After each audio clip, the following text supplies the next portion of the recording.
নমস্কার বন্ধুরা, আজকে রান্না করব মাটনটাকে ভালো করে ম্যারিনেশন করে রেখেছি। টক দই, আদা, রসুন, হলুদ, জিরে গুঁড়ো সমস্ত মশলা দিয়ে ম্যারিনেশন করে রেখেছি। এখানে পেঁয়াজ বেরেস্তা করে ভেজে রেখেছি। এখানে আছে কুচনো পেঁয়াজ, ফোড়নের জন্য আছে গোটা গরম মশলা আর জিরে তেজপাতা।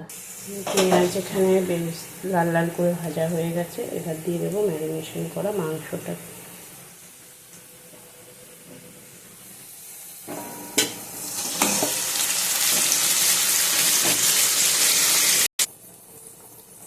মাংসটার কালার এসেছে দেখো বন্ধুরা।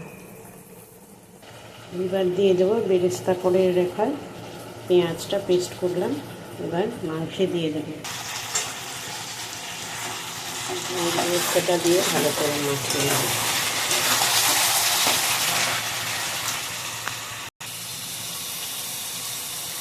মাটন কষা তৈরি হচ্ছে আমাদের এখানে। স্পেশাল দিনের স্পেশাল মেনু মাটন কষা। মাটন এরকম চর্বি খেতে ভালোবাসো। আমি তো জাস্ট ভীষণ ভালোবাসি চর্বিটা খেতে।